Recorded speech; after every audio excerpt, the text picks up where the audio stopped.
നമസ്കാരം. നമസ്കാരം. കേരളത്തിൽ വലിയ തരത്തിലുള്ള ലഹരി മാഫിയ സംഘം നടക്കുന്നുണ്ട്. അപ്പോൾ നമുക്കറിയാം ഓപ്പറേഷൻ തൂഫാനൊക്കെ ഇതിൻ്റെ രമേശ് ചെന്നിത്തലയുടെ ഭാഗമായിട്ട് നടക്കുന്നുണ്ടെന്നുണ്ടെങ്കിൽ പോലും ഇപ്പോൾ ഏറ്റവും പുതുതായി നല്ല കേരള രാഷ്ട്രീയത്തിൽ കഴിഞ്ഞ 1.5 ദിവസമായിട്ട് പ്രധാനപ്പെട്ട ചർച്ചാ വിഷയം നടക്കുന്ന അധ്യാപകരുടെ കയ്യിൽ നിന്നും MDMA പോലത്തെ രാസവസ്തുക്കൾ കിട്ടി എന്നുള്ളതാണ്. അതിൽ തന്നെ മറ്റൊരു പ്രധാന കാര്യം എന്ന് പറഞ്ഞാൽ ഇവരെല്ലാവരും ഇടതുപക്ഷ അധ്യാപക സംഘടനയുടെ ഭാഗങ്ങളാണ് എന്നുള്ളതാണ് പ്രധാനപ്പെട്ട ഇപ്പോൾ പുറത്തോട്ട് വരുന്ന കാര്യങ്ങൾ. ഇവർക്കെതിരെയുള്ള അച്ചടക്ക നടപടി മുമ്പും ഇപ്പോൾ മാധ്യമങ്ങൾക്ക് മുമ്പിൽ അവിടുത്തെ നാട്ടുകാരൻ പേരാമ്പ്രയിലെ നാട്ടുകാരനെ പറയുന്നുണ്ട്. പല കാര്യങ്ങൾക്ക് മുമ്പ് ഇവരായിട്ടുള്ള പ്രശ്നങ്ങൾ ഉണ്ടായപ്പോൾ അധ്യാപക സംഘടനകളെ ജില്ലാ അധ്യാപക സംഘടന അറിയിച്ചപ്പോൾ അവർക്കെതിരെ യാതൊരുവിധ നടപടിയും എടുക്കുന്നില്ല. കാരണം അവർ പറഞ്ഞ പോലെ ഇടതുപക്ഷ അനുഭാവ സംഘടനയുടെ ഭാഗമായതുകൊണ്ട് തന്നെ അവർക്കെതിരെ ഒരു നടപടിയും നടക്കുന്നില്ല എന്നുള്ളതാണ്. ഇപ്പോൾ ഈ വിഷയം വലിയ ചർച്ചയാവുന്നത് കൂടി വെട്ടിലാവുന്നത് CPM കൂടിയാണ്. കാരണം CPM എന്ന് പറയുമ്പോൾ LDFിൻ്റെ എല്ലാ കക്ഷികളിലും പെടും. ഈ പറഞ്ഞ പോലെ അധ്യാപക സംഘടന നമുക്കറിയാം, ഒരു വിദ്യാർത്ഥി ഏറ്റവും കൂടുതൽ ഇപ്പം നമുക്കൊരു പക്ഷേ പോലീസുമാരോട് പേടിയായിരിക്കാം, ബഹുമാനം ഉണ്ടായിക്കൊള്ളുന്നില്ല. പക്ഷേ ഒരു അധ്യാപകരെ കാണുമ്പോൾ ബഹുമാനവും പേടിയും ആദരവും എല്ലാം ഒരുപോലെ വരാറുണ്ട്. ഇപ്പം എനിക്കിപ്പോഴും എൻ്റെ 1ാം ക്ലാസ്സിലോ 2ാം ക്ലാസ്സിലൊക്കെ പഠിച്ച ടീച്ചർമാരെ കാണുമ്പോൾ നമ്മൾ അറിയാതെ എണീറ്റെന്ന് പോകും. അത് ആ ബഹുമാനം കൊണ്ട് അവരുടെ ചെറുപ്പത്തിൽ നമുക്ക് ഒരുപാട് കാര്യങ്ങൾ നമ്മുടെ ജീവിതത്തിൽ നമ്മൾ എങ്ങനെ പ്രവർത്തിക്കണം എന്നുള്ള ഒരു വലിയ വഴികാട്ടി തന്നെയാണ്. ഇന്ന് ഞാൻ ഇവിടം വരെയൊക്കെ എത്തിയിട്ടുണ്ടെങ്കിൽ എൻ്റെ അധ്യാപകർക്ക് അതിൽ കൃത്യമായ പങ്കുണ്ട്. അപ്പം അത്തരത്തിൽ ഒരു ദൈവം, അതെ, ഈ പറഞ്ഞ പോലെ ഗുരു കഴിഞ്ഞിട്ടുള്ള ദൈവത്തിന് പോലും അവിടെ സ്ഥാനം നമ്മൾ കൊടുക്കുന്നുള്ളൂ. അപ്പോൾ ഇത്തരത്തിൽ കൃത്യമായിട്ട് ഓരോ വ്യക്തിയുടെയും ജീവിതത്തിൽ കൃത്യമായ വഴിവെട്ടി തെളിച്ച് കാണിച്ചു കൊടുക്കേണ്ട ഒരു വ്യക്തിയാണ് അധ്യാപകർ എന്ന് പറയുന്ന വിഭാഗം. അതേ അധ്യാപകരാണ് ഇന്ന് ഈ സിന്തറ്റിക് ഡ്രഗുകളുമായിട്ട് പിടികൂടുന്നത്. എങ്ങനെയാണ് സാർ ഈ ഒരു വിഷയത്തെ കാണുന്നത്? ഇത് നമ്മൾ വലിയ ആഹ്ലാദത്തോടെ അഹങ്കാരത്തോടെ പറയുന്നൊരു കാര്യമുണ്ട്. കേരളത്തിൻ്റെ വിദ്യാഭ്യാസ വികസനം അല്ലെ വളർച്ച എന്നൊക്കെ പറയുന്നുണ്ട്. ഇന്ത്യയിൽ ഏറ്റവും കൂടുതൽ ലിറ്ററസിയുടെ അർത്ഥം എന്താണെന്നുള്ളത് രണ്ടാമത് നമുക്ക് ചർച്ച ചെയ്യേണ്ട വിഷയമാണ്. ഇത് 2-3 അധ്യാപകരെ പിടിച്ചു എന്നുള്ളതുകൊണ്ട് ഞാൻ കാണുന്നത് ഒരു മഞ്ഞുമലയുടെ അറ്റം മാത്രമായിട്ടായിരുന്നു. വടകര കോളേജ് മാത്രമായിട്ട് ഇങ്ങനെ ഇയാൾക്ക് ഇത്രയും സ്ഥലങ്ങളിൽ പോയി കച്ചവടം ചെയ്യാൻ കഴിവുണ്ടെങ്കിൽ വയനാട്ടിൽ നിന്ന് പിടിച്ച മെയിൻ പ്രതിക്ക് ഈ വടകര മാത്രമല്ല മറ്റു പല കണ്ണൂരും ഇങ്ങോട്ട് മാറി തൃശ്ശൂരും മലപ്പുറത്തും ഒക്കെ ഇത് തന്നെ നടത്തിയിരിക്കണം. ഇപ്പോൾ ഈ പിടിച്ച അധ്യാപകർ പേരാമ്പ്ര അവിടെ വർക്ക് ചെയ്യുന്നവരാണ്, സ്കൂളിലെ അധ്യാപകരാണ്. അപ്പോൾ ഇവർ വർക്ക് ചെയ്യുന്നതിൻ്റെ കാരണം ഇവർ ഏത് അധ്യാപക സംഘടന ഇതറിയാൻ പറ്റുന്ന ഇഷ്ടംപോലെ മാർഗങ്ങളുണ്ട്. അധ്യാപക സംഘടനകളാണെങ്കിൽ ഉറപ്പായിട്ടും, അല്ലെങ്കിൽ അധ്യാപകരാണെങ്കിൽ ക്ലാസ് റൂമിലുള്ള പെരുമാറ്റം, പിള്ളേരോടുള്ള പെരുമാറ്റം, അസ്വാഭാവികത മയക്കുമരുന്ന് അടിക്കുന്നവരിൽ കാണും. ഉറപ്പായിട്ട് അവിടെയുള്ളവർക്ക് മനസ്സിലാകും ഇവർക്ക് എന്തോ പ്രശ്നമുണ്ട്. മയക്കുമരുന്ന് അടിച്ചെന്ന് മനസ്സിലായില്ല, എന്നാൽ പോലും അത് അന്വേഷിക്കാനും കണ്ടെത്താനും അധ്യാപകർക്ക് തന്നെ സാധിക്കും. അതുപോലെ കുട്ടികൾ, ഇവരിൽ കൂടെ ഏറ്റവും പ്രധാനപ്പെട്ട തെന്നി വീഴാൻ പോകുന്നത് അധ്യാപകർ മാത്രമല്ല, മുതിർന്നവർ മാത്രമല്ല, കുട്ടികൾ വീഴും. ഇപ്പോൾ ഇപ്പോൾ ചില കോളേജിലൊക്കെ ചോദിക്കുമ്പോൾ ഹോസ്റ്റൽ റൂമുകളിൽ മയക്കുമരുന്ന് സുലഭമാണ് എത്തിച്ചു കൊടുക്കുന്നവരുണ്ട്. അത് എങ്ങനെ കിട്ടി എന്ന് അന്വേഷിക്കുന്ന ഒരു സംവിധാനം ഇവിടെ വരുന്നില്ല. ഇവർ കണ്ടു വലിക്കുന്നതിനെ പിടിച്ച് കൊണ്ടുപോയി അവന് 500 രൂപ വഴിയിട്ടു, അല്ലെ 1 മാസം തടവിട്ടു. ഇതിൻ്റെ സോഴ്സ് എവിടെയാണ്? സോഴ്സ് കണ്ടുപിടിക്കാനുള്ള ശ്രമം ബോധപൂർവം നടത്തുന്നില്ല. ഇപ്പോൾ കഴിഞ്ഞ ദിവസം ഒരു സിനിമയിലെ ചർച്ചയാണ്. ശ്രീനിവാസൻ്റെ ഭാർഗവൻ എന്ന് പറഞ്ഞ മമ്മൂട്ടി ഒരു കൊള്ളക്കാരനായിട്ടുള്ള സിനിമയാണ്. ശ്രീനിവാസൻ ഒരു സൈക്കോളജിസ്റ്റാണ്. അപ്പം ഇന്നടത്തുനിന്ന് ന്യൂസ് കേൾക്കുകയാണ് TV-യിൽ. മറ്റേ ഇടുക്കി മറയൂർ എസ്റ്റേറ്റിൽ നിന്നും 5 കിലോ അല്ലെ 5 സെൻറ്റിലെ കഞ്ചാവ് വെട്ടി നശിപ്പിച്ചു. എക്സൈസ് മിനിസ്റ്ററുടെ പടം വെച്ചുകൊണ്ട് പറയുകയാണ്. എക്സൈസ് മിനിസ്റ്റർ പ്രസംഗിക്കുന്നത് കൊല്ലം തുളസി, ഞങ്ങൾ 5 സെൻറ്റിലെ കഞ്ചാവ് മുഴുവൻ വെട്ടി നശിപ്പിച്ചിട്ടാണ് വന്നിരിക്കുന്നത്. അപ്പം ശ്രീനിവാസൻ അവിടെ നിന്ന് വിളിച്ച് പറയുന്നത് 5 അല്ല 500 ഏക്കർ കഞ്ചാവ് അതിൻ്റെ കുറച്ചുകൂടെ പുറകോട്ട് പോയാൽ കാണും, അങ്ങോട്ട് കയറാൻ നിങ്ങൾക്ക് ധൈര്യപ്പെടിയല്ല എന്ന് ശ്രീനിവാസൻ പറയുകയാണ്. എങ്ങനെയാണ് ഭാർഗവ കാണുന്നത്, അങ്ങനെയാണ് സിനിമയുടെ പേര്. അപ്പോൾ അത് വളരെ വ്യക്തമാണ്. ഇപ്പം നിങ്ങൾക്ക് തോന്നുന്നുണ്ട് 5 ഗ്രാം MDMA ആയിട്ട് ഒരുത്തനെ പിടിച്ചു, അല്ലെങ്കിൽ 25 ഗ്രാമായിട്ട്. ഇത് കേരളത്തിൽ ഉപയോഗിക്കപ്പെടുന്നതിൻ്റെ 1% പോലും പിടിക്കാൻ ഇവിടെ നമുക്ക് പറ്റുന്നില്ല. ഇപ്പോൾ എത്ര പോലീസും പ്രത്യേക സംവിധാനം ഉണ്ടാക്കി, എത്ര കിലോ MDMA അതുപോലെ ബന്ധപ്പെട്ട വസ്തുക്കൾ പിടിച്ചു, എത്ര രൂപയുടെ പിടിച്ചു, എത്ര പേരെ അറസ്റ്റ് ചെയ്തു. ഇന്ന് വരെ ഞാൻ കഴിഞ്ഞ ഒരു ചർച്ചയിലും പറഞ്ഞു, ഇന്ന് വരെ ഏതെങ്കിലും ഗുരുതരമായി ഇതുപോലെ കുറ്റകൃത്യങ്ങൾ ഏർപ്പെടുന്ന ആരെങ്കിലും പിടിച്ചായിട്ട് പേര് പറയാമോ? ഈ ടീച്ചർമാരെ പിടിച്ചു. അത് മറ്റു സാഹചര്യങ്ങളിൽ പിടിക്കണം. പോലീസ് അന്വേഷിച്ച് കണ്ടെത്തി പിടിച്ചൊരു കേസ് പറയാമോ? അത് എന്ത് പേര് വേണമെങ്കിൽ നിങ്ങൾ വിളിച്ചോ, തൂഫാനിന് വിളിച്ചോ, പാറ്റണ്ടാങ്കന് വിളിച്ചോ, എന്ത് വേണേൽ വിളിച്ചോ, ഒറ്റ ആളുടെ പേര് പറയാമോ? വലിയ തോതിൽ മയക്കുമരുന്ന് MDMA തുടങ്ങിയ രാസലഹരി കൈകാര്യം ചെയ്ത ഒറ്റയാളുടെ പേര് പറയാമോ? ഏതെങ്കിലും ഒരു ഹോട്ടലിൽ ഇന്ന ഹോട്ടലിൻ്റെ പേര് വെച്ച് പറയാൻ പറ്റുമോ? ഒരു തേങ്ങാമോഷണം നടത്തി അവനെ പിടിക്കും. ഇന്നടുത്ത് പത്മനാഭൻ തേങ്ങ പൊട്ടിച്ചു.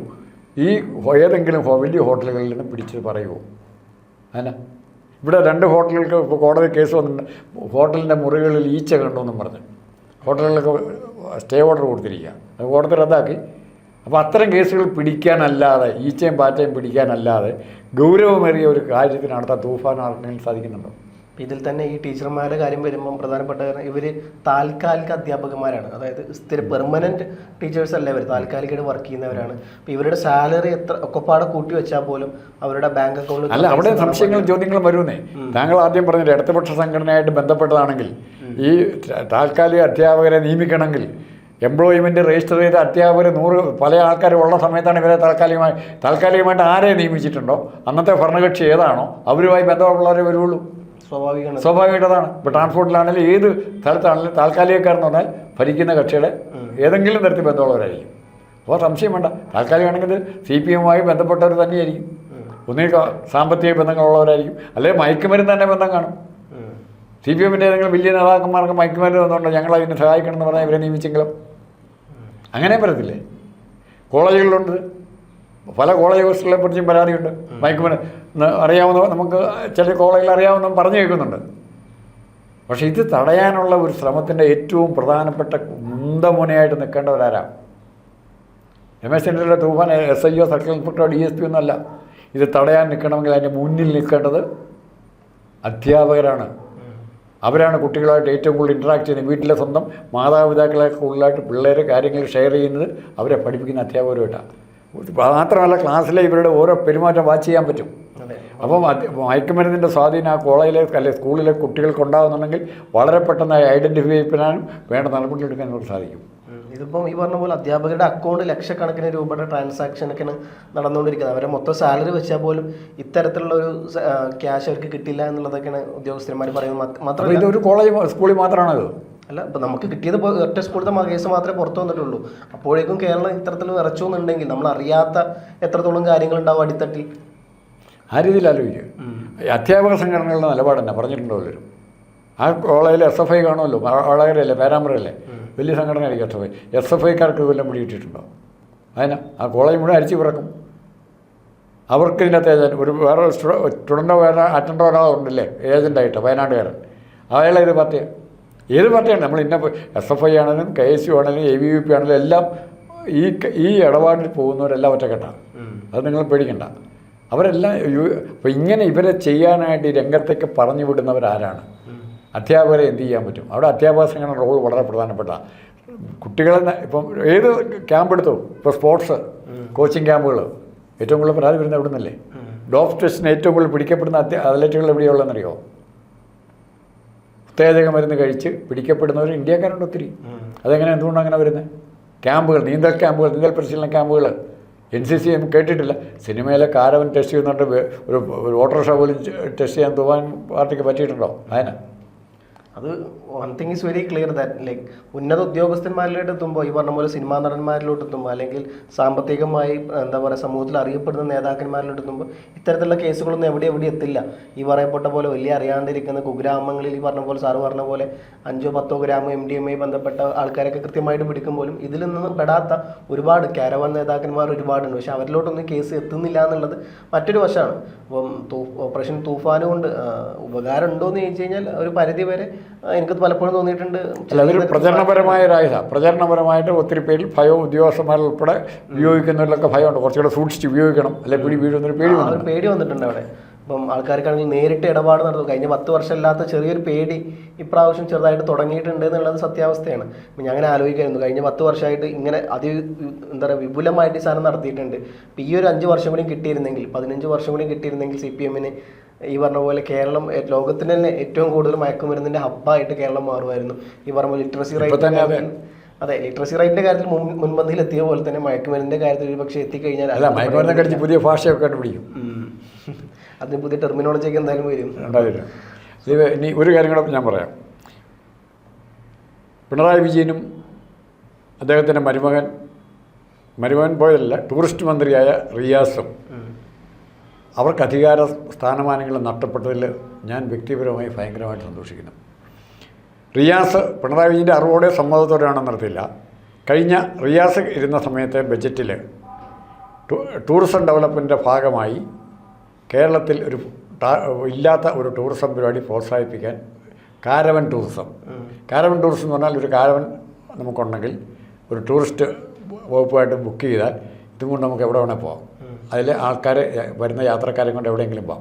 എൻ്റെ വീട്ടിൽ ഇവർക്ക് 5, 2, 3 അല്ല 4, 5 ഇവർക്ക് താമസിക്കാൻ സൗകര്യം, കുളിക്കാനുള്ള സൗകര്യം, ബാത്റൂം സൗകര്യം, ഭക്ഷണ സൗകര്യം ഇതുണ്ടെങ്കിൽ എൻ്റെ വീട്ടിൻ്റെ സൗകര്യം ഇവർക്ക് വേണ്ടി ഈ കാരവൻ വന്ന് എൻ്റെ വീട്ടുമുറ്റത്തോ അല്ലെങ്കിൽ എൻ്റെ പറമ്പിലോ നിർത്തും. അവർ 3, 4 ദിവസം താമസിക്കും, അടുത്ത സ്ഥലത്തേക്ക് പോകും. അപ്പം ഈ കാരവൻ ആരും ടെസ്റ്റ് ചെയ്യില്ല.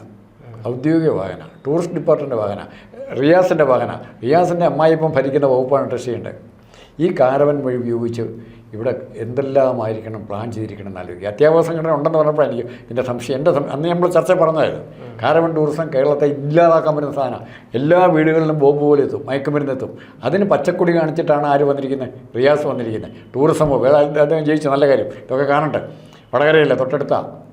അപ്പോൾ അന്ന് നമ്മൾ കാരവാൻ ടൂറിസം എനിക്ക് തോന്നുന്നു കേരളത്തിൻ്റെ ഈ പറഞ്ഞ പോലെ ടൂറിസം രംഗത്ത് വലിയ നല്ല കുതിച്ചുകാട്ടം അല്ല. അങ്ങനെ ഈ രീതിയിൽ ഔദ്യോഗികമായിട്ട് പ്ലാൻ ചെയ്തു. അതായത് ഇപ്പം എനിക്കൊരു കാരവൻ ഉണ്ടെങ്കിൽ അതിൽ കുറേ ടൂറിസ്റ്റുകളെയും കൊണ്ട് ഞാൻ വരിക. അവരെന്നെ കൊണ്ടാൽ നിങ്ങൾ അറിയേണ്ട ആവശ്യമില്ല. ഡാൻസ് ചെയ്യാനോ പാട്ട് പാടാനോ അല്ലെങ്കിൽ നാടിൻ്റെ ആസ്വദിക്കാനോ കൃഷി പിടിക്കാനോ ഒക്കെ ആയിരിക്കും.